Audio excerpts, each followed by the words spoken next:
ഹരേ കൃഷ്ണ. സർവം ശ്രീ രാധാകൃഷ്ണാർപ്പണമസ്തു. ഇന്നലെ ഗുരുവായൂരപ്പനെ ദർശിക്കുവാൻ പോയ കാര്യമൊക്കെ ഞാൻ കഴിഞ്ഞ ദിവസം വീഡിയോയിൽ പറഞ്ഞിരുന്നു. അവിടുത്തെ ആ തിരക്കും ഏകാദശി ദിവസം ആയതുകൊണ്ടുണ്ടാകുന്ന ആ ഒരു ശാരീരികമായിട്ടുള്ള അസ്വസ്ഥതകളും ഒക്കെ ഞാൻ വിശദീകരിച്ചിരുന്നു. സാധാരണഗതിയിൽ ഭഗവാനോട് ഞാൻ എപ്പോഴും ഭഗവാന്റെ നാമം എൻ്റെ ഉള്ളിൽ എപ്പോഴും മുഴങ്ങുന്നത് കൃഷ്ണ ഗായത്രി മന്ത്രമാണ്.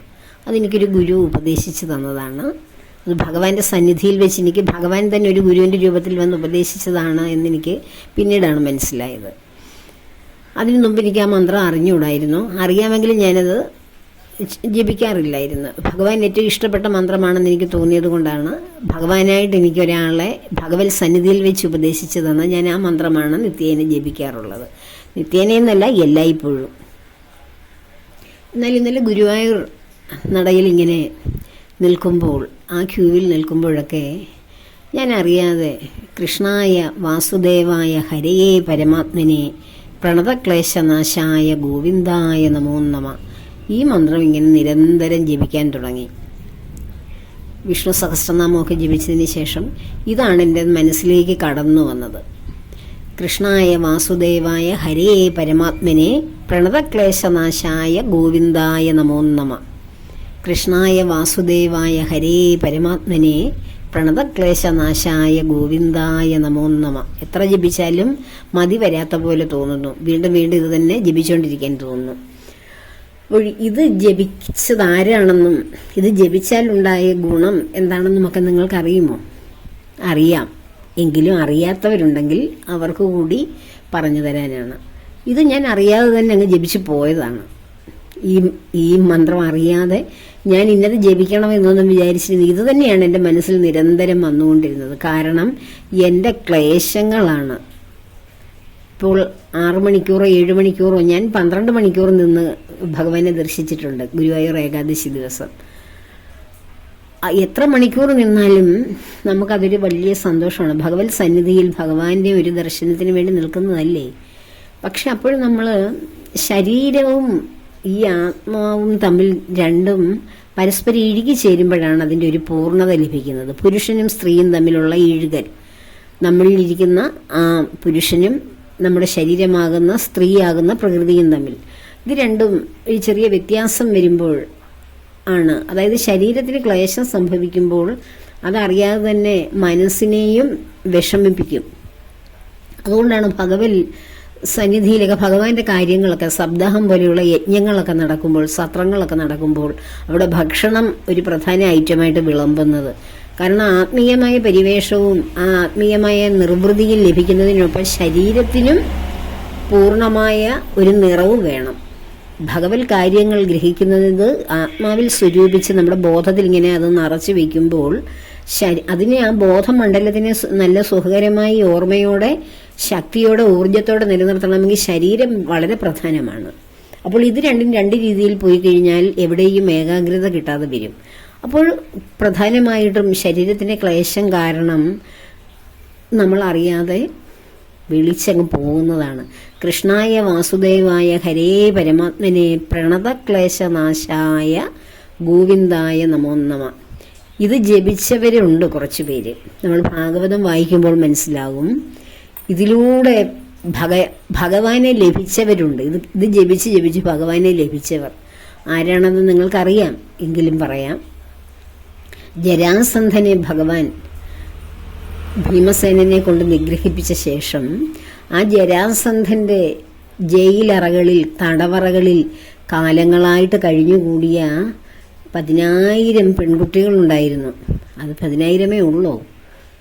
ഓരോ രാജ കുടുംബത്തിലെയും ശ്രേഷ്ഠമായ കുടുംബത്തിലെയും രാജകുമാരിമാരെയും ഉന്നതരായിട്ടുള്ള കുലീനകളായിട്ടുള്ള കുടുംബങ്ങളിൽ പെടുന്ന പെൺകുട്ടികളെ മുഴുവൻ ജരാസന്ധൻ അവൻ്റെ ഇഷ്ടത്തിന് വേണ്ടി അവനും അവൻ്റെ കിങ്കരന്മാരും പിടിച്ചുകൊണ്ട് വന്നിട്ട് ഈ കിങ്കരന്മാരെ കൊണ്ട് ഓരോ പെൺകുട്ടികളെയും പിടിച്ചു കൊണ്ടുവരും. ജരാസന്ധൻ ആക്രമിച്ച് കീഴ്പ്പെടുത്തുന്ന രാജ്യത്തിലെ ആ രാജാവിൻ്റെ കുടുംബത്തിലെ സുന്ദരിമാരായ പെൺകുട്ടികൾ, കന്യകമാരെയൊക്കെയാണ് ഇങ്ങനെ കൊണ്ടുവന്നിട്ടുള്ളത്. അവരെ അവൻ്റെ ഇഷ്ടത്തിന് അവൻ ഉപയോഗിച്ച ശേഷം അവൻ്റെ കിങ്കരന്മാർക്കും കൂട്ടാളികൾക്കും ഒക്കെ കൊടുക്കുകയും അവരെ നരകയാതന അനുഭവിപ്പിക്കുകയുമായിരുന്നു ആ തടവറകളിൽ. ആ പെൺകുട്ടികൾ ഈ ജരാസന്ധനെ നിഗ്രഹിച്ച ശേഷം ഈ പെൺകുട്ടികളെ ആരും അവരവൻ്റെ കുടുംബക്കാർക്ക് ആ ജയിലറുകളൊക്കെ തകർത്ത് എല്ലാവരെയും മോചിപ്പിച്ചപ്പോൾ ഇവരെ കൊണ്ടുപോകാൻ ആരുമില്ല.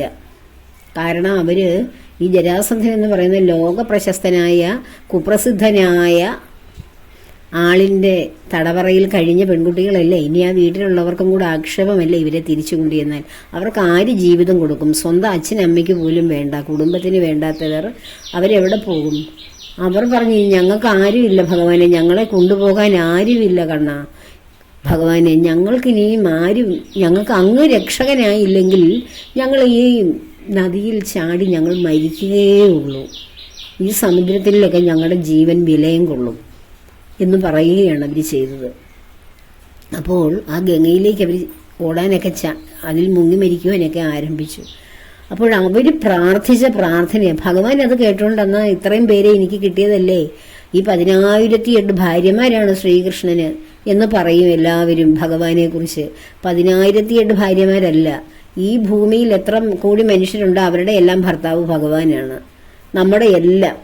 നമ്മളെല്ലാം ഭഗവാന്റെ സ്വന്തമാണ്, നമ്മുടെ എല്ലാം നാഥനാണ്. പുരുഷനായാലും സ്ത്രീ ആയാലും അവരുടെ എല്ലാം നാഥൻ ഭഗവാനാണ്. അല്ലാതെ 10,008 പേർക്ക് അതിന് സായുജ്യം ലഭിച്ചെന്നേ ഉള്ളൂ ഭഗവാൻ ജീവിച്ചിരുന്നപ്പോൾ. 10,000 ഈ തടവറയിൽ കിടന്നവരും 8 പേർ ഭഗവാനെ ആഗ്രഹിച്ച് രുക്മിണി ദേവി, സത്യഭാമാദേവി ഉൾപ്പെടെയുള്ള 8 പേരും. അങ്ങനെയാണ് 10,008 പേരെന്ന് പറയുന്നത്. ഭഗവാനെ അദമ്യമായി പ്രണയിച്ച രാധാദേവിയും ആ വൃന്ദാവനത്തിൻ്റെ ഗോപികമാരും ഒക്കെ ആ ലിസ്റ്റിൽ പെട്ടില്ല. കാരണം അവർ ഭഗവാനിൽ എന്നേക്കും ഭഗവാന്റെ പ്രണയിനികളായിരുന്നു. ഭഗവാന്റെ ഹൃദയത്തിലാണ് അവർക്ക് സ്ഥാനം, ജീവിതത്തിലല്ല. ജീവിതത്തിൽ സ്ഥാനം കൊടുക്കുന്നതിനേക്കാൾ എത്രയോ ശ്രേഷ്ഠമാണ് സ്വന്തം ഹൃദയത്തിൽ അവരെക്കുറിച്ച് ഓർത്ത് സന്തോഷിച്ച് ആനന്ദിച്ച് പൂർണ്ണതയിലേക്ക് എത്തിക്കുക എന്നുള്ളത്. അപ്പോൾ ഇത്രയും ഈ തടവറകളിൽ കിടന്ന ഇത്രയും പേരെയും മോചിപ്പിച്ചപ്പോൾ അവർ എവിടെയും ഇനി അവർക്ക് പോകാൻ ഇടമില്ല. അവർ നിരന്തരം ഭഗവാനോട് യാചിക്കുകയാണ്.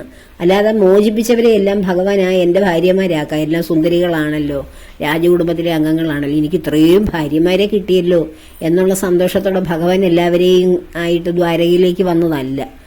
അവർ നിരന്തരം ഞങ്ങൾക്ക് ഇനിയും പോകാനിടമില്ല ഭഗവാനെ, ഞങ്ങൾ എന്ത് ചെയ്യും? പ്രണതക്ലേശനാശായ ഗോവിന്ദായ നമോ നമ, കൃഷ്ണായ വാസുദേവായ ഹരേ പരമാത്മനെ, പ്രണതക്ലേശനാശായ ഗോവിന്ദായ നമോ നമ, ഗോവിന്ദായ നമോ നമ.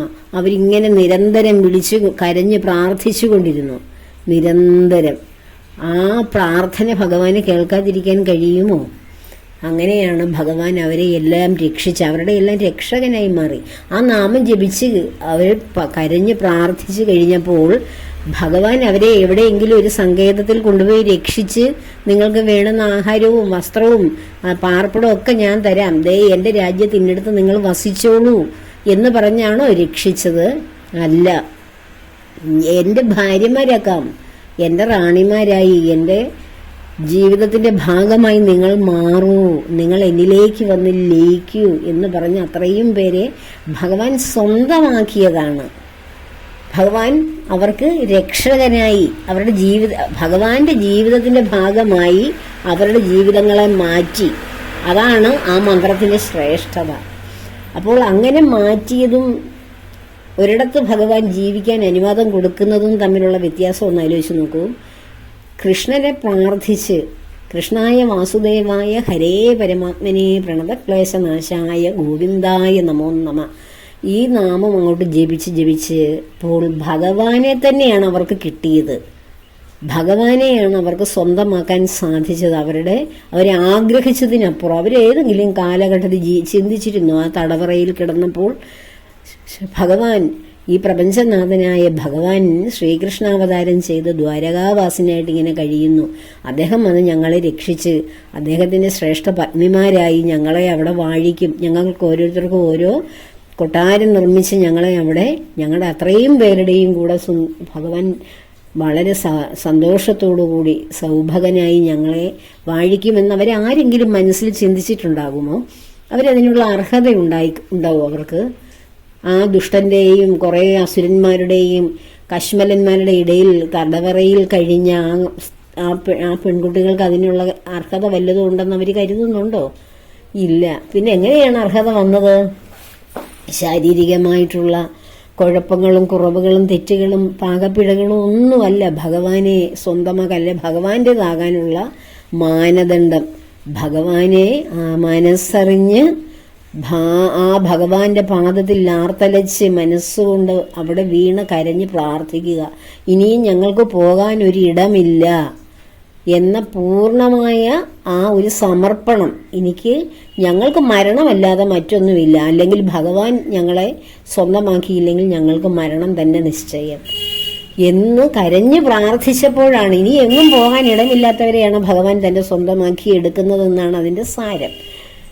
ഈ ജരാസന്ധനും ഈ 10,000 പെൺകുട്ടികളുമൊക്കെ ഇതിനൊക്കെ മറ്റൊരർത്ഥമുണ്ട്, ഒരു തത്വമുണ്ട്. ഭാഗവതത്തിൽ ഇതൊക്കെ കഥകളായിട്ട് ഭഗവാനോടുള്ള ഭക്തി വർദ്ധിക്കുവാനുള്ള കഥകളാണ്.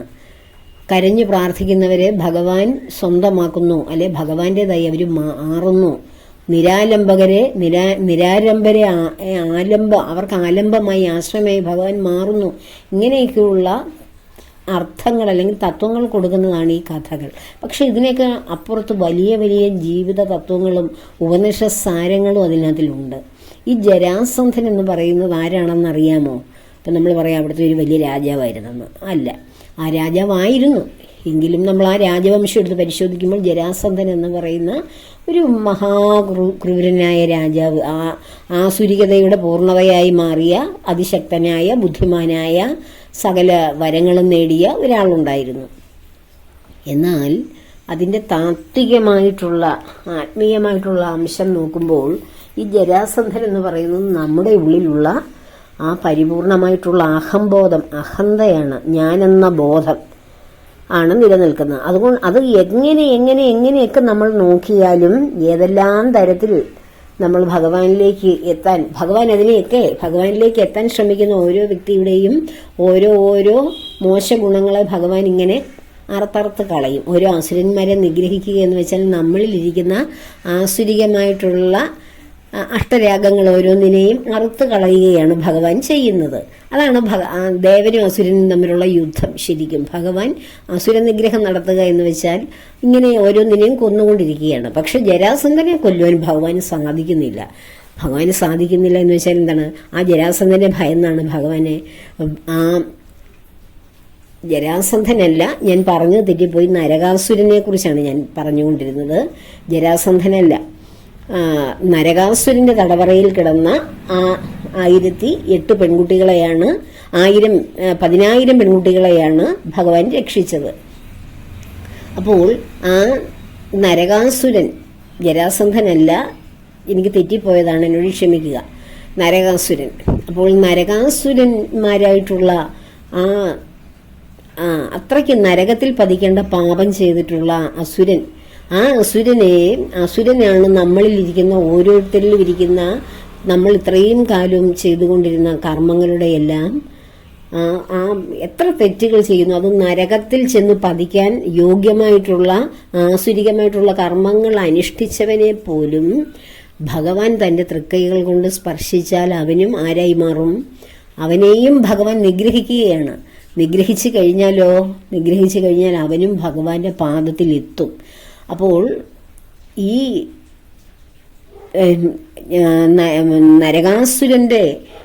നരകാസുരനാകുന്ന ആ പാതകങ്ങളുടെയൊക്കെ ഉറവിടമായിട്ടുള്ള ആ ആളിനെ നിഗ്രഹിക്കുകയും ഒപ്പം അത്രയും പേരെയും അത്രയും പെൺകുട്ടികളെയും ഭഗവാന്റെ സ്വന്തമാക്കി അല്ലെങ്കിൽ ഭഗവാനിലേക്ക് എത്തിക്കുകയും ചെയ്യുക എന്ന് വെച്ചാൽ ആ പാതകങ്ങൾ ചെയ്ത വ്യക്തിയുടെ ആ ഒരു സമ്പർക്കത്തിൽ നമ്മുടെ മനസ്സിലും അതേ ഉള്ള ആ ഒരു ക്ലേശങ്ങൾ അതേപോലെയുള്ള നമ്മുടെ മനസ്സിൽ നമ്മുടെ ജീവിതത്തിൽ കടന്നു വരുന്ന ഈ നരകാസുരൻ നമുക്ക് ആ പെൺകുട്ടികൾക്ക് കൊടുത്ത അത്രയും ക്രൂരമായിട്ടുള്ള ആ ജീവിതമാണ് ഈ ആസുരികത നമ്മളിൽ വളർന്നതിന് ശേഷം നമ്മുടെ ഉള്ളിൽ വളരുന്ന ഓരോ തിന്മകളും. ആ തിന്മകളെ ഓരോന്നിനെയും നമ്മൾ ഭഗവാനെ വിളിച്ചത് ഇല്ലാതെ വന്നു കഴിഞ്ഞാൽ ഈ ഇത്രയും പേരെയും ഭഗവാൻ രക്ഷിച്ചതുപോലെ ഭഗവാൻ സ്വന്തം രക്ഷിക്കുകയല്ല ഇവിടെ ചെയ്തത്. ഭഗവാനെ എന്നെ ഒന്ന് രക്ഷിക്കൂ ഈ നരകക്കുഴിയിൽ നിന്ന് എന്ന് പ്രാർത്ഥിച്ചവരെ രക്ഷിക്കുകയാണോ ഭഗവാൻ ചെയ്തത്? അല്ല, ഭഗവാൻ സ്വന്തമാക്കുകയാണ് ചെയ്തത്. ഭഗവാന്റെ നേർപകുതിയാക്കി അവരെ മാറ്റി ഭഗവാനിൽ തന്നെ ലയിപ്പിക്കുകയാണ് ചെയ്തത്. അപ്പോൾ അത്രയും പാതകങ്ങൾ നമ്മുടെ ഉള്ളിൽ ഉണ്ടെങ്കിൽ പോലും, അത്രയും മ്ലേച്ഛമായി ഉള്ള ജീവിതമാണ് നമ്മൾ നയിക്കുന്നതെങ്കിൽ പോലും, ഭഗവാന്റെ നാമം പൂർണ്ണമായി ഒരു പ്രാവശ്യം പൂർണ്ണമായി സമർപ്പണത്തോടെ ജപിച്ചാൽ മതി. അതില്ലയോ എല്ലാവരെയും വിളിച്ചതിന് ശേഷവും ആരും അജാമളനെ രക്ഷിക്കാനില്ല. അജാമളന്റെ വയ്യാത്ത അവസ്ഥയിലേക്ക് ഓരോരോ മക്കളെയും വിളിച്ചിട്ട് ആരും വരാനില്ല. അജാമളന്റെ കയ്യിലിരിപ്പ് കൊണ്ടാകാം. അവസാനം നാരായണ, എൻ്റെ നാരായണ എന്ന് ചങ്കുപൊട്ടി അവസാനത്തെ കുട്ടിയെ വിളിക്കുകയാണ്. പക്ഷെ എൻ്റെ നാരായണ എന്നുള്ള സമർപ്പണത്തോടു കൂടിയുള്ള ആ വിളി, ആ സമർപ്പണം പൂർണ്ണമായിരുന്നു. ആരും എന്നെ രക്ഷിക്കാനില്ല, ഇനി നാരായണനെ ഒന്ന് വിളിച്ചു നോക്കാം. ഭഗവാന്റെ നാമമാണ് ഒരു കുട്ടി കിട്ടിയിരിക്കുന്നത്. പക്ഷെ ആ ഭഗവാനെയും വിളിക്കുന്നത് പോലെ, ആരുമില്ലാത്ത അവസ്ഥയിൽ ഭഗവാനെ എന്ന് ഹൃദയം പൊട്ടി വിളിക്കുന്നത് പോലെ വിളിച്ചപ്പോൾ വിഷ്ണു പാർഷദന്മാരാണ് യമകിങ്കരന്മാരെ തുരുത്തിക്കൊണ്ട് അവിടെ വന്ന് നിന്നത്. അപ്പോൾ നമ്മൾ വിചാരിക്കും ഒരു പ്രാവശ്യം വിളിച്ചപ്പോഴത്തേക്ക് ഒരു ദുഷ്ടനടുക്കേക്ക് ഭഗവാൻ വന്നു, ഇതൊക്കെ വെറുതെ കഥ എഴുതി വെച്ചിരിക്കുകയല്ലേ എന്ന്. അല്ല, കഥയല്ല, നടന്ന കാര്യം തന്നെയാണ്. പക്ഷെ ആ ഒരൊറ്റ വിളി, നമ്മൾ ഹരിനാമ കീർത്തനത്തിലൊക്കെ ഉണ്ട്, ഹരിനാമം ഒരു പ്രാവശ്യം വിളിച്ചാൽ മതിയെന്ന്. അപ്പം നമ്മൾ കരുതും, ഞാൻ ഓർമ്മയാ കാലം തൊട്ട് ഹരിനാമം വിളിച്ചുകൊണ്ടിരിക്കുകയല്ലേ, ഹരിയുടെ നാമമല്ലേ എന്നും ഉച്ചരിക്കുന്നത്, പ്രാർത്ഥിക്കുന്നത്, എന്നിട്ട് എന്നെ രക്ഷിക്കുന്നില്ലല്ലോ ഹരി എന്ന് നമുക്ക് തോന്നും. നമ്മുടെ വിളി അത്രയേ ഉള്ളൂ. അതുകൊണ്ടാണ് നമുക്ക് ആ വിളിയിൽ നമ്മളൊരു ചടങ്ങ് പോലെ നിത്യേന നമ്മൾ ഭഗവാനെ വിളിക്കുന്നു. അതുകൊണ്ടാണ് നമുക്ക് രക്ഷ കിട്ടാത്തത്. പക്ഷെ എനിക്കിതേ ഉള്ളു മാർഗം, ഇനി എനിക്ക് രക്ഷയ്ക്ക് വേറെ ഈ ഭൂമിയിൽ ആരുമില്ല, ഭഗവാൻ മാത്രമേ ഉള്ളൂ രക്ഷ എന്ന് കരുതി ആ അൾട്ടിമേറ്റ് ലക്ഷ്യമായിട്ട് എനിക്കിനി വേറെ ഒരു എനിക്കിനി രക്ഷയില്ല ഭൂമിയിൽ എന്ന് പറഞ്ഞ് ഏതെങ്കിലും ഒരു വ്യക്തി വിളിച്ചിട്ടുണ്ടോ? ഉണ്ടെങ്കിൽ അവരുടെ മുന്നിൽ ഭഗവാൻ ഏത് രൂപത്തിലും വരും, ഏതൊക്കെ രൂപത്തിൽ. നമുക്ക് സഹിക്കാൻ വയ്യ, ഇനി ഇതുകൊണ്ട് ആരെയും കൊണ്ടും എന്നെയും കൊണ്ടും ഇല്ല, ആരെയും കൊണ്ടും പറ്റില്ല ഭഗവാനെ ഇതൊന്നും മാറ്റാന്. ചിലരുടെയൊക്കെ ജീവിതത്തിൽ മാനസികമായിട്ട് ഐക്യമില്ലാത്തവർ എനിക്കിനിയും പറ്റില്ല, ഇവിടെ എങ്ങനെ ജീവിക്കും ഈ ഒരു അവസ്ഥയിൽ? ആരുടെയെങ്കിലും മനസ്സിനെ മാറ്റാൻ പറ്റുമോ? ഒന്ന് ആലോചിച്ച് നോക്കൂ. ഓരോ വ്യക്തിയും അവനവൻ വളർന്നു വരുന്ന സാഹചര്യം കൊണ്ടാണ് അവരുടെ മനസ്സ് അങ്ങനെയാണ് രൂപപ്പെടുന്നത്. ഇപ്പോൾ ഒരു ഭാര്യയായോ ഭർത്താവായോ അല്ലെ സുഹൃത്തായോ പ്രണയിതാവായോ ഒക്കെ ഓരോരുത്തരുടെ ജീവിതത്തിലേക്ക് കടന്നു വരുമ്പോൾ മറ്റേ ആളിനെ അടുത്തടുത്ത് വരുമ്പോൾ ആളുടെ മനസ്സ് വേറൊരു തലമായിരിക്കും. അതിനെ മാറ്റാൻ വല്ലവർക്കും പറ്റുമോ? ഒന്ന് ആലോചിച്ച് നോക്കൂ. നമുക്ക് ഭൗതിക സാഹചര്യമൊക്കെ മാറ്റാൻ പറ്റൂ, പക്ഷെ ആത്യന്തികമായിട്ട് എനിക്ക് പറ്റില്ല ഭഗവാനെ, എനിക്കിനി വയ്യ, ഞാൻ എന്ത് ചെയ്യൂ എന്ന് പറഞ്ഞ് കരഞ്ഞുകൊണ്ട് ഒരു നിമിഷം ഭഗവാനെ ഒന്ന് വിളിച്ചേ, ഭഗവാന്റെ പാദത്തിൽ ഒന്ന് വീണേ. ഏത് മാറാത്ത മനസ്സും മാറും, ഏത് മാറാത്ത സാഹചര്യവും മാറിയിരിക്കും. അത് ഏറ്റവും ഉറപ്പുള്ള കാര്യമാണ്, ഏറ്റവും ഉറപ്പുള്ള കാര്യമാണ്. നിങ്ങൾ അത്രയ്ക്കും ആവശ്യക്കാരല്ല, അത്രയ്ക്കും ആവശ്യം നിങ്ങൾക്ക് ആർക്കൊക്കെ വന്നിട്ടുണ്ടോ അവരുടെ എല്ലാം ജീവിതത്തിൽ ഭഗവാൻ അത്ഭുതം പ്രവർത്തിച്ചിട്ടുണ്ടാവും. എല്ലാവരുടെയും പേഴ്സണൽ ലൈഫ് എടുത്തു വെച്ച് സോഷ്യൽ മീഡിയയിൽ നമുക്ക് എഴുതി വെക്കാൻ പറ്റുമോ? ഇല്ല. പക്ഷെ എന്നെ കേൾക്കുന്ന എത്രയോ പേരുടെ ജീവിതത്തിൽ എത്ര അത്ഭുതങ്ങൾ ഭഗവാൻ സൃഷ്ടിച്ചിട്ടുണ്ടാവും എന്ന് എനിക്കറിയാം. അതുകൊണ്ടാണല്ലോ എല്ലാവരും ഭഗവാനെ കേൾക്കാൻ താല്പര്യപ്പെടുന്നത്, ഭഗവാനെ അറിയുവാൻ മുന്നോട്ട് വരുന്നത്. അല്ലാതെയുള്ള ഈ അത്ഭുതങ്ങളൊന്നും പ്രവർത്തിക്കാത്തവർ ഇതൊക്കെ ചുമ്മാ പറയുകയാണ്, ഭഗവാൻ എവിടെയോ ഇരിക്കുന്നു. ഇതിനൊക്കെ കുറച്ച് ഒരു ബോധമില്ലാത്ത കുറേ പേര് ഭക്തിയും പറഞ്ഞ് നടക്കുന്നു എന്നേ തോന്നുകയുള്ളൂ.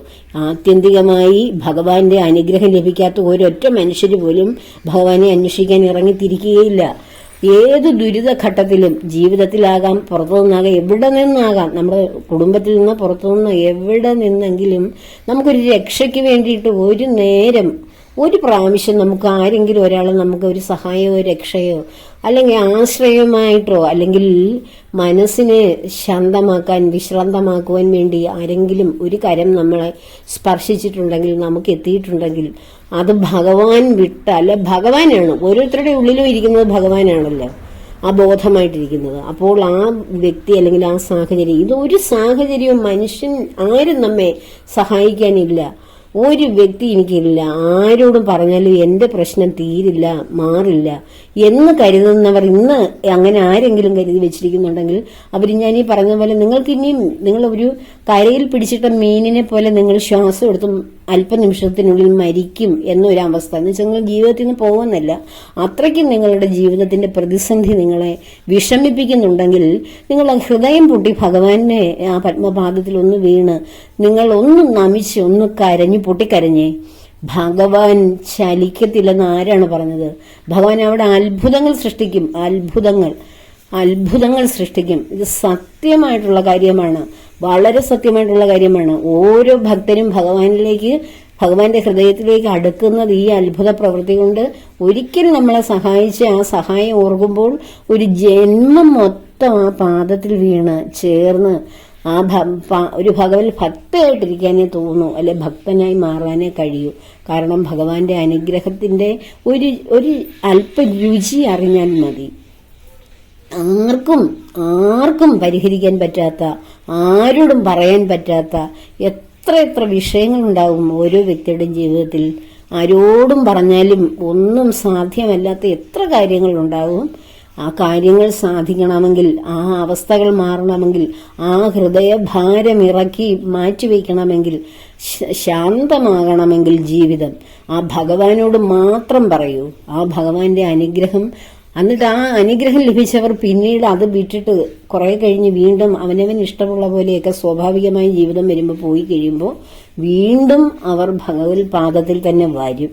പക്ഷെ ഭഗവാൻ, നീ എന്റെ അനുഗ്രഹം വാങ്ങിച്ചിട്ട് നീ എവിടെയൊക്കെ ഓടിപ്പോയില്ലേ, ഇപ്പൊ വീണ്ടും എന്നെ ആവശ്യം തേടി വന്നേക്കുന്നു എന്ന് പറഞ്ഞിട്ട് ഭഗവാൻ പുറംതിരിഞ്ഞ് നിൽക്കില്ല. അത് മനുഷ്യരാണ്. നമ്മൾ ചെയ്യുന്ന ഉപകാരങ്ങൾക്ക് നന്ദി കാട്ടിയില്ല, അതുകൊണ്ട് ഇനി ഇവർക്കൊരു ഉപകാരവും ചെയ്യണ്ട എന്ന് തോന്നുന്നത് മനുഷ്യർക്ക് മാത്രമാണ്. മനുഷ്യർക്ക്. ഭഗവാൻ അങ്ങനെ തോന്നില്ല. ഭഗവാൻ 1000 തവണ ഭഗവാൻ നമ്മെ സ്നേഹിച്ചിട്ടും 10,000 തവണ നമ്മൾ ഭഗവാനെ തള്ളിക്കളഞ്ഞാലും പിന്നെയും ഒരു കോടി തവണ ഭഗവാൻ നമ്മെ കാത്തിരിക്കും. നീ ഇവിടെ വരൂ, ഞാനില്ല നിനക്ക്, നീ എന്നിൽ വന്ന് സമാധാനമായിട്ടിരിക്കൂ, എന്നോട് പറയൂ നിന്റെ വിഷയങ്ങൾ, നിന്റെ വിചാരങ്ങളെല്ലാം. നീ എന്തിനാ അവിടെ ഇവിടെയൊക്കെ നടന്ന് കരയുന്നേ, അല്ലെ വിഷമിക്കുന്നത് എന്ന് ചോദിക്കും ഭഗവാൻ. ആ ചോദ്യത്തിന്റെ മറുപടി നിങ്ങളുടെ കണ്ണുനീരാകണം, നിങ്ങളുടെ വിചാരങ്ങളാകണം, നിങ്ങളുടെ ചിന്തകളാകണം, നിങ്ങളുടെ വിഷമങ്ങളാകണം. അങ്ങനെ വിളിക്കുന്നവർക്ക് അത്യാവശ്യമായി ഈ ഒരു മുങ്ങിപ്പോകുന്ന ഒരു നദിയിൽ നമ്മൾ വീണ് കിടക്കുകയാണ്. ആരും രക്ഷിക്കാനില്ല. നമ്മളുടെ ശരീരത്തിൽ മുഴുവൻ മൂക്കിലും വായുവിലും എല്ലാം ജലം കയറുന്ന അറിഞ്ഞു ഒരു നിമിഷം ഒരു പുൽക്കുടിയെ കിട്ടിയിരുന്നെങ്കിൽ രക്ഷപ്പെടാൻ എന്ന് ആഗ്രഹിച്ച് നമ്മൾ എത്ര തപിക്കുന്നുണ്ടാവും. അങ്ങനെയുള്ള ഒരു ജീവൻ മരണ പോരാട്ടം നടത്തുന്നവരുടെ ഹൃദയത്തിലേക്ക് ഭഗവാൻ അവര് വിളിച്ചാൽ ആ നിമിഷം ഭഗവാൻ ഓടിയെത്തും. കാരണം ഭഗവാന്റെ മക്കളാണ് നമ്മളെല്ലാവരും. നമ്മിലെല്ലാം ഇരിക്കുന്ന ആത്മചൈതന്യമാകുന്ന പുരുഷൻ ഭഗവാനാണ്. ആ ഭഗവാന് തന്റെ സ്വന്തം മക്കൾ കിടന്ന് കരഞ്ഞാൽ കേൾക്കാതിരിക്കാൻ പറ്റുമോ? ഇപ്പൊ കുട്ടികൾ നമ്മുടെ യഥാർത്ഥത്തിൽ നമ്മുടെ അച്ഛനമ്മമാര്, നമ്മുടെ ഭൂമിയിലെ നമ്മുടെ അച്ഛനമ്മമാര് നമ്മുടെ മക്കളിൽ ഏറ്റവും കൂടുതൽ കിടന്ന് വിഷമിച്ച് കരഞ്ഞ് അല്ലെങ്കിൽ ആവശ്യപ്പെട്ട് കരയുന്ന കുട്ടിയുടെ ആവശ്യമല്ലേ ആദ്യം പരിഗണിക്കൂ. 4 കുട്ടികളുണ്ട്, 4 പേരും അമ്മയും അച്ഛനെയും കിടന്ന് വിളിക്കുക. പക്ഷെ അതിൽ ഏറ്റവും ആവശ്യമായിട്ട് വിളിക്കുകയും കരയുകയും ചെയ്യുന്ന കുട്ടിയുടെ അടുക്കലല്ലേ ആദ്യം ചെല്ലൂ? അതോ വെറുതെ കിടന്ന് ബഹളം വെക്കുകയോ ഇങ്ങോട്ടും അമ്മയെ അങ്ങോട്ട് പോച്ചാന്ന് കിടന്ന് പറയുന്നവരുടെ അടുക്കോട്ടാണോ ആദ്യം ചെല്ലുന്നേ? അല്ല, ഇങ്ങോട്ടൊന്ന് വാ അമ്മേ, എനിക്ക് വയ്യമ്മേ, വാ വാ വാ ഇങ്ങനെ കിടന്ന് വിളിക്കുന്നവരുടെ അടുക്കോട്ടല്ലേ ആദ്യം ചെല്ലുന്നേ? ഒന്നാലോചിച്ച് നോക്കൂ. അപ്പൊ അങ്ങനെ നിങ്ങൾ വിളിക്കാത്തിടത്തോളം കാലം നിങ്ങൾക്ക് ഭഗവാനെ കിട്ടില്ല, ഭഗവാന്റെ അനുഗ്രഹവും കിട്ടില്ല. അങ്ങനെ അത്യാവശ്യപ്പെട്ട് വിളിക്കണം. അങ്ങനെ അത്യാവശ്യമൊന്നും ഞങ്ങൾക്കില്ല. ഞങ്ങളുടെ ജീവിതത്തിൽ ഞങ്ങൾക്ക് മക്കളും ബന്ധുക്കളും അല്ലെങ്കിൽ സുഹൃത്തുക്കളും എല്ലാവരും ഉണ്ട്. അതിൻ്റെ ഇടയിൽ ഒരു ചടങ്ങ് പോലെ ഭഗവാനെയും വിളിക്കുന്നു. ആവശ്യം വരുമ്പോൾ ഭഗവാനെ പോയി ക്ഷേത്രങ്ങളിലൊക്കെ പോയി കാണുകയും വിളിക്കുകയും അവിടെ നേർച്ച കാഴ്ചകളും പൂജകളും ഒക്കെ ചെയ്യുന്നു. അതിന്റെ ഫലം കിട്ടാതെ വരുമ്പോൾ ഭഗവാനൊന്നും ഇല്ല, പിന്നെ ഞാൻ ഇത്രയൊക്കെ ചെയ്തിട്ടും ഇത്രയൊക്കെ തീർത്ഥാടനങ്ങളൊക്കെ പോയിട്ടും എന്നെ ഭഗവാൻ ഒന്നും രക്ഷിക്കുന്നില്ലല്ലോ എന്ന് തോന്നും. കാരണം രക്ഷ കൊടുക്കേണ്ടത് രക്ഷ അർഹിക്കുന്നവനാണ്. ആ അർഹത വേണമെങ്കിൽ ഞാൻ ഈ പറഞ്ഞ ആവശ്യം നിങ്ങൾക്കുണ്ടാകണം. ആവശ്യം അത്യാവശ്യമായിരിക്കണം. അപ്പോൾ മാത്രമേ ഭഗവാനെ ലഭിക്കുകയുള്ളൂ. ആ ലഭ്യതയാണ് ഈ പ്രണതക്ലേശനാശായ ഗോവിന്ദായ നമോ നമ. അപ്പോൾ അത് ജപിച്ച ആ നരകാസുരന്റെ തടവറയിൽ കിടന്ന ആ 10,000 പെൺകുട്ടികളെയും ഭഗവാനിൽ ലയിക്കുകയാണ്, ഭഗവാനെ സ്വന്തമാക്കുകയാണ്. ഭഗവാന്റെ ഹൃദയത്തിലാണ് അവർക്ക് ഇടം കിട്ടിയത്. അപ്പോൾ അവരുടെ ജീവിതത്തിന്റെ എല്ലാം പ്രണതക്ലേശനാശായ അവരുടെ ആ ക്ലേശങ്ങളെ മുഴുവൻ ഭഗവാൻ എടുത്തിട്ട് അവർക്ക് രാജകീയമായ സൗഭാഗ്യങ്ങളാണ് കൊടുത്തത്. മാത്രമാണോ, ഭഗവാനെയാണ് അവർക്ക് ഭർത്താവായി ലഭിച്ചത്.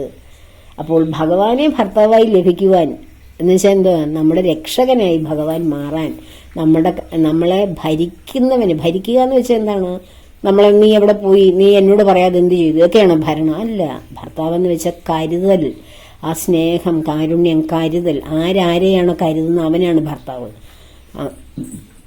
ആ കരുതൽ ലഭിക്കണമെങ്കിൽ, ഭഗവാന്റെ കരുതലിൽ ജീവിക്കണമെങ്കിൽ, അതുപോലെ നമ്മുടെ ജീവിതത്തിന്റെ ക്ലേശങ്ങൾ അത്രയും സഹിക്കാൻ വയ്യാതെ വരുമ്പോൾ ആണ് നമ്മൾ അങ്ങനെ വിളിക്കുമ്പോഴാണ് ഭഗവാനെ നമുക്ക് ലഭിക്കുന്നത്.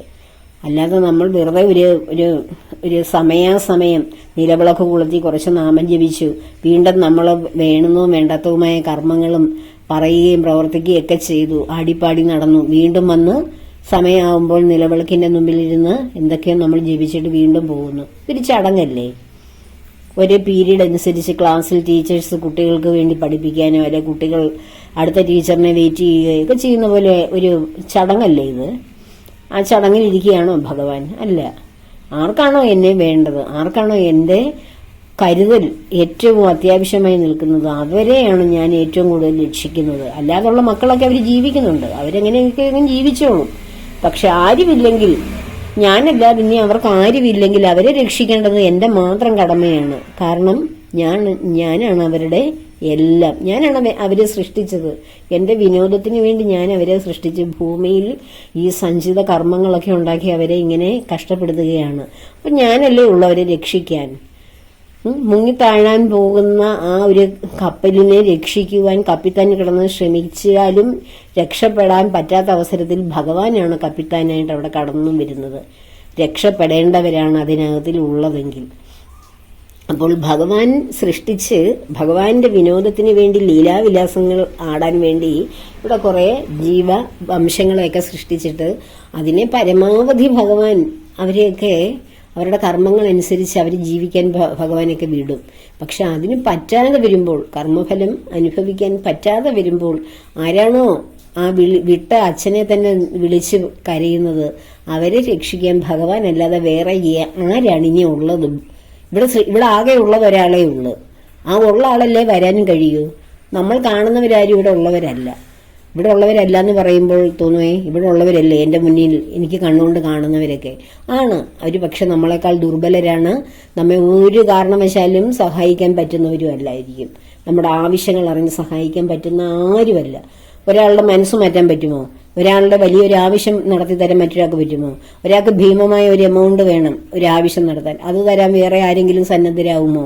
ഇല്ല. ജീവിതത്തിൽ എന്തെല്ലാം അന്വേഷിക്കുന്ന എന്തെല്ലാം മനുഷ്യരുണ്ടാവും, എന്തെല്ലാം ആവശ്യങ്ങളുള്ളവര്.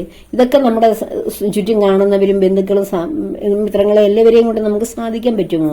പറ്റില്ല. എല്ലാവരും തരുന്നതിനൊരു പരിധിയുണ്ട്. പക്ഷേ പരിധിയില്ലാതെ അപാരമായ അനുഗ്രഹം തരുന്ന, അപാരമായ അനുഗ്രഹങ്ങൾ മാത്രമല്ല നമ്മുടെ പാപങ്ങൾ ഹനിക്കാൻ കഴിയുന്ന, എല്ലാത്തിനും കഴിയുന്ന ഏക ബന്ധുവാണ് നമ്മുടെ ഹൃദയസ്ഥനായ ഭഗവാൻ. അപ്പോൾ ആ ഭഗവാനെ വിട്ടിട്ട് വേറെ കാണുന്നവരെല്ലാം ബന്ധുക്കളാണെന്ന് പറയുന്നതും എന്ത് വിഡിതമാണ്. ഭഗവാൻ ഉള്ളത് കൊണ്ടാണ് അവരൊക്കെ ബന്ധുക്കളായും മിത്രങ്ങളായും സുഹൃത്തുക്കളായൊക്കെ ഇരിക്കുന്നത്. ഭഗവാൻ നമ്മെ വിട്ടുകഴിഞ്ഞാൽ ഇവരാരും നമ്മെ നോക്കില്ല. ഇവരാരും നമ്മുടെ ബന്ധുവല്ല, ആരും നമ്മുടെ സുഹൃത്തുമല്ല. നമ്മൾ കരഞ്ഞു കൂവിയിരിക്കും. അപ്പോൾ ഇവരാരെങ്കിലും നമ്മുടെ മുന്നിലേക്ക് വരുമോ? വരില്ല. അപ്പോൾ ഏകബന്ധുവായ ഭഗവാനെ മാത്രം ഹൃദയത്തിൽ ചേർക്കുക. പ്രണതക്ലേശനാശായ ഗോവിന്ദായ നമോ നമ ജപിക്കുക. നിങ്ങളുടെ ക്ലേശങ്ങളെല്ലാം ഭഗവാൻ മാറ്റിത്തരും.